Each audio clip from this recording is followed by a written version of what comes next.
பூஜ்யாய ராகவேந்திராய சத்யதர்மரதாய ச பஜதாம் கல்பவ்ருக்ஷாய நமதாம் காமதேனுவே கிருஷ்ணாய வாசுதேவாய தேவகி நந்தனாய ச நந்தகோபகுமாராய கோவிந்தாய நமோ நமஹ. ஐந்தாவது வேதம் என்று போற்றப்படும் மகாபாரதம் பார்த்து வருகிறோம்.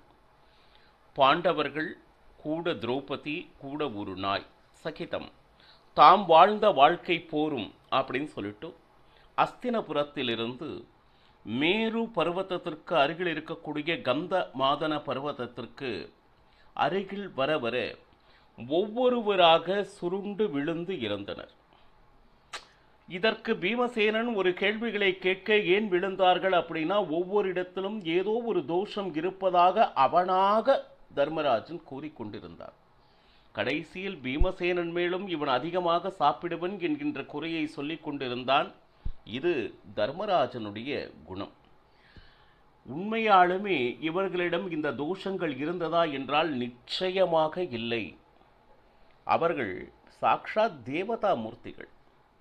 இந்த மாதிரி சொல்லிக் கொண்டு இருப்பது தர்மராஜனுடைய குணம் தானே தவிர மற்றபடி பாண்டவர்களிடம் இந்த குணம் இருந்ததா என்றால் கொஞ்சம் கூட இல்லை என்பதே உண்மை. இதையே ரொம்ப அற்புதமா மகாபாரத தாத்பரிய நிர்ணயத்தில் எந்த விதமான தோஷமும் அற்ற தேவதா மூர்த்திகள் இவர்கள் அப்படின்னு விளக்குகிறார்.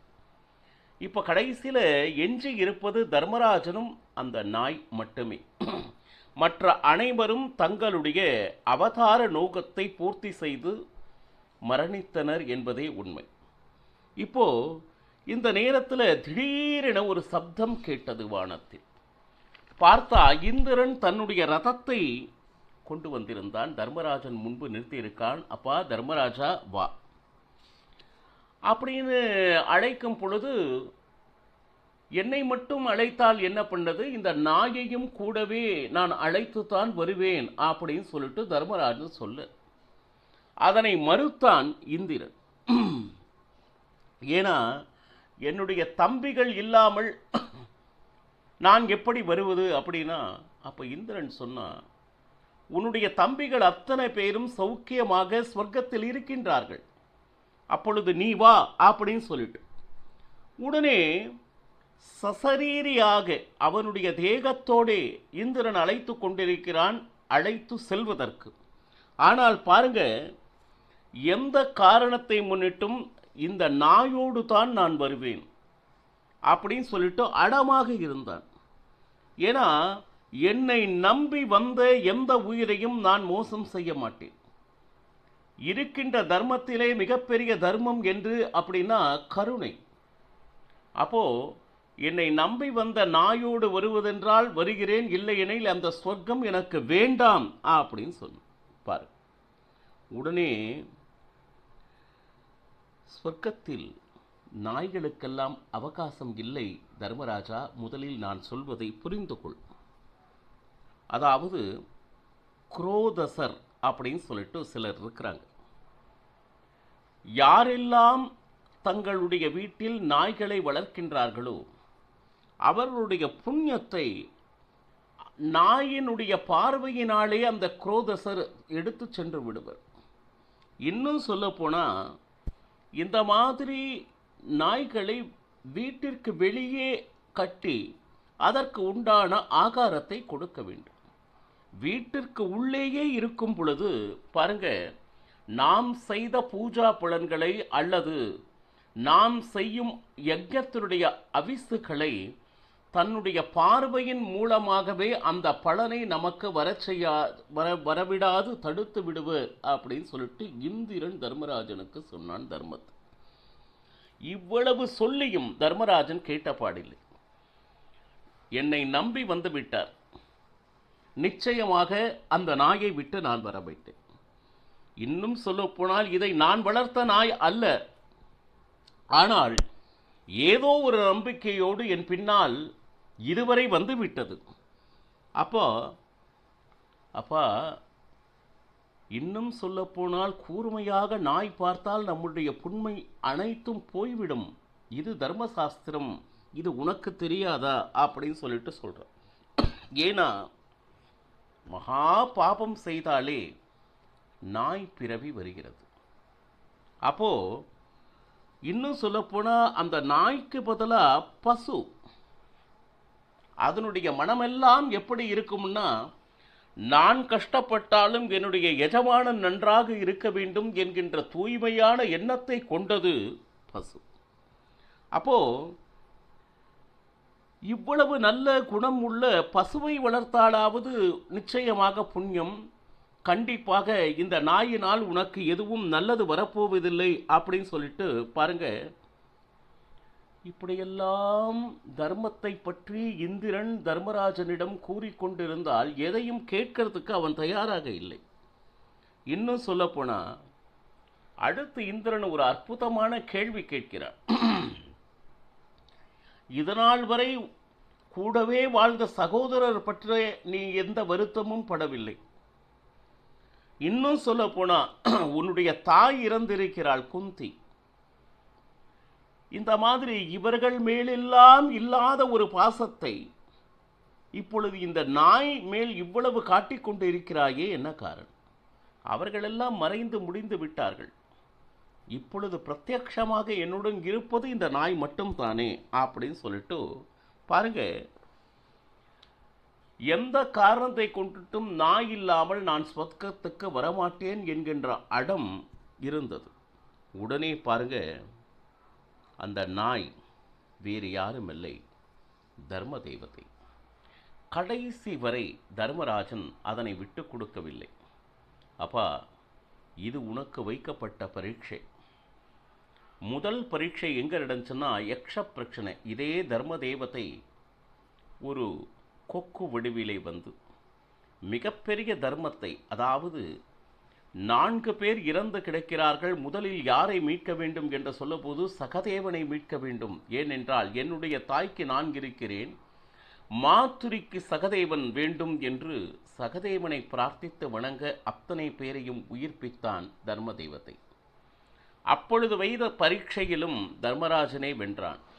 இப்பொழுதும் நாய்க்காக கடைசி வரை பரிந்து பேசி, என்னை நம்பி வந்தவரை நான் என்றும் கைவிட மாட்டேன் அப்படின்னு சொல்லிட்டு வாதாடினான். இப்பொழுது வா அப்படின்னு சொல்லிட்டு தர்மராஜன் பாருங்க, காருண்யன் அந்த ஜீவன் மேல் காண்பித்ததனால் நிச்சயமாக நீ தர்மத்தை ஜெயித்தாய் என்று அந்த ஸ்வர்க்க ரதத்திலே இந்திரனோடு நேரா வந்தான்.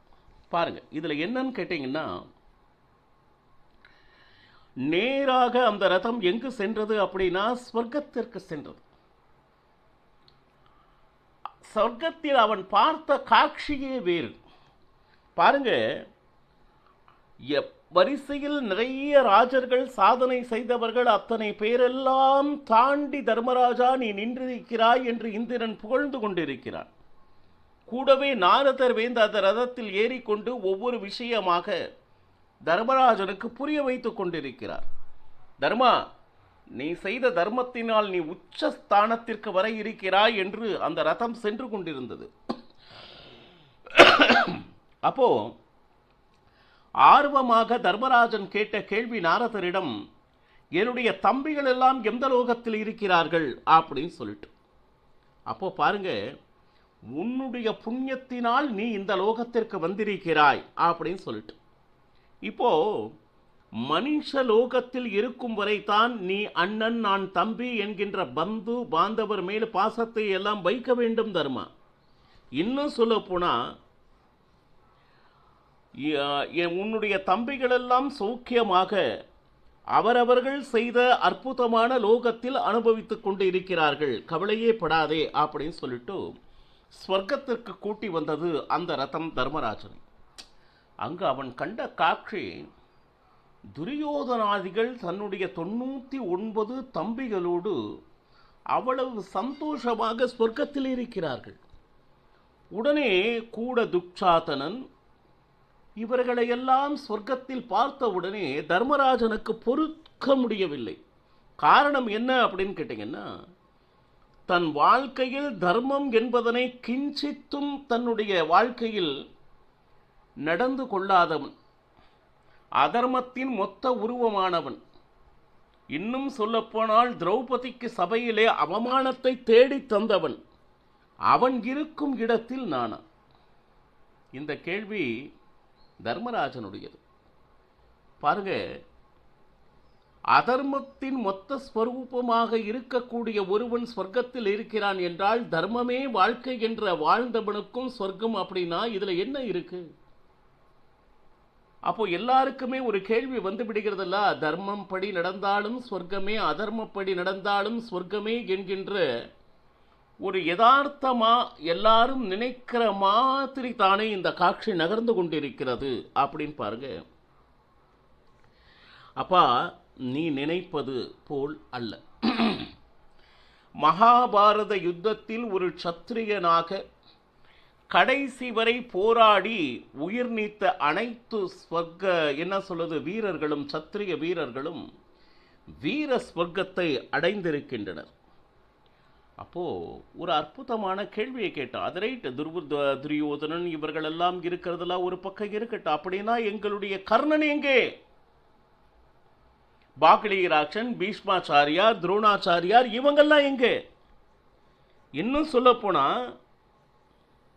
என்னுடைய தம்பிகளையும் காணும், நான் யாரெல்லாம் மதிக்கின்றேனோ கர்ணன், பீஷ்மர், துரோணாச்சாரியார், பாக்லீராட்சர் இப்படி யாரும் இல்லாத ஒரு இடத்திற்கு என்னை கொண்டு வந்திருக்கிறேயே, நான் அவர்களை பார்க்க வேண்டும் அப்படின்னு சொல்லிட்டு அந்த தம்பிகளை எப்படியாவது பார்த்து விட வேண்டும் என்கின்ற ஒரு தவக்கம். உடனே அப்படியா, அப்படி என்றால் நான் உன்னை அழைத்து போகிறேன் அப்படின்னு சொல்லிட்டு தர்மராஜனை அழைத்து செல்கிறார்கள். பார்த்தா வழிநெடுக வெறும் இருட்டு, ஒரு சிறிய விளக்கு கூட இல்லை. அது மட்டுமா அப்படின்னா வழிநெடுக துர்வாசனை, ஒன்னும் பொறுத்து கொள்ளவே முடியாதபடி துர்கந்தம் என்று சொல்வார்களே, எங்கு நோக்கினும் மல மூத்திர கப இப்படி எதையெல்லாம் அந்த நாசி ஏற்றுக்கொள்ளாதோ துர்கந்தம் நிறைந்த இடத்தில் சென்று கொண்டிருக்கிறோம். ஒரு விளக்கு இல்லை. கும் இருட்டான பிரதேசத்தில் தர்மராஜனை கொண்டு சென்று கொண்டிருக்கிறார்கள். நடுவில் ஒரு நதி வேறு. அங்க இரத்த மல சி என்று சொல்வார்களே, இது அனைத்தும் எப்படி அப்படின்னா குதித்து கொண்டிருக்கக்கூடிய வைத்தரணி நதி. இதுல என்னன்னா மனசுல எப்படி அப்படின்னு கேட்டீங்கன்னா, இந்த இடத்தில் தான் என்னுடைய தம்பிகள் இருக்கிறார்களா என்று தர்மராஜன் மனதில் எண்ணினார். தர்மமே சீலர்களாக இருக்கக்கூடிய பாண்டவர்கள் இதை தாண்டிதான் வந்திருக்கிறார்களா அப்படின்னு சொல்லிட்டு, சரி எப்போ அந்த இருட்டான பிரதேசம் தாண்டின உடனே ஒரு மிகப்பெரிய வனம், அதற்கு பெயர் ஹசி பத்ர வனம் என்று பெயர். அங்கு எல்லா மரங்களே கத்தியாக நீட்டிக்கொண்டிருக்கிறது. நீங்கள் ஆதாரத்திற்காக கை வைத்தால் அந்த கத்தியால் உங்களுடைய உடம்பை துளைத்துவிடும். அந்த மாதிரி இடமாக இருக்கிறது. அப்போ தர்மராஜன் சொன்னான், அப்பா இது என்னது நரக வேதனை, தர்மமே வாழ்க்கை என்று வாழ்ந்த எனக்கு இந்த பாதையா அப்படின்னு சொல்லிட்டு, வேண்டாம் வேண்டாம், என்னை அந்த சொர்க்கத்திற்கே கொண்டு சென்று விட்டு விடுங்கள் அப்படின்னு. அப்ப அந்த நேரத்தில் பாருங்க, அண்ணா என்கின்ற சப்தம் அங்கிருந்து கேட்டது. உடனே அண்ணா இங்கிருந்து சென்று விடாதீர்கள், நீ இப்பொழுது இந்த நேரத்தில் ஒரு நிமிடம் நின்றையோ நாங்களுக்கு சுகமாக இருக்கிறது அப்படின்னு. உடனே அது தன்னுடைய தம்பிகளினுடைய குரல் என்பதனை அறிந்தான் தர்மராஜன். இது எவ்வளவு பெரிய நரகமாக இருந்தாலும் என்னுடைய தம்பிகள் இருக்கும் இடத்தை விட்டு வரமாட்டேன், நான் இங்கேயே இருக்கிறேன் என்கின்ற முடிவினை தர்மராஜன் கூறினான். பாருங்க, உடனே எவ்வளவு கஷ்டம் இருந்தாலும் என்னுடைய தம்பிகளுக்காக நான் அனுபவிப்பேன். அப்போ நான் அங்க வரல, சொர்க்கம் அது வேண்டாம், என்னுடைய தம்பிகள் இந்த மாதிரி ஒரு வேதனையை என்ன அனுபவிக்கிறார்களோ அதையே நான் அனுபவிக்கிறேன் என்று தர்மராஜன் அங்கேயே நின்று விட்டார். அப்போ நேரா எப்பொழுது இந்த முடிவை எடுத்தானோ, தர்மராஜா நீ வென்று விட்டாய், இப்பொழுது இட்ட பரீட்சையிலும் நீ வென்று விட்டாய். ஏனா அந்த தர்மராஜனை கைப்பிடித்து கொண்டு சென்றது வேறு யாரும் இல்லை, தர்ம தேவதையே. இந்த மாதிரி இடத்திற்கெல்லாம் பிரவேசம் செய்து தம்பிகள் இருக்கக்கூடிய இடத்திற்கு கொண்டு சென்று பரீட்சையை வைத்திருக்கிறார். இதையெல்லாம் தாங்கக்கூடிய மனநிலையில் தர்மராஜன் இருக்கிறானா அப்படின்னு சொல்லிட்டு இந்த இடத்தில் அனுபவிக்க வேண்டியது தர்மராஜனுக்கு ஏதும் இல்லை. ஆனால் அந்த நரக தர்சனம், நரகம் எப்படி இருக்கின்றது என்பதனை அந்த தர்சனம் செய்தே ஆகின்ற வேண்டும் என்கின்ற ஒரு நிலைமை தர்மராஜனுக்கு ஏன் வந்தது, இதையும் அற்புதமான காரணத்தினால் விளக்குகிறார். என்ன என்பதனை நாளை பெறுகலாம். சர்வம் ஸ்ரீ கிருஷ்ணார்ப்பணமஸ்து. ஹரே ஸ்ரீனிவாசா.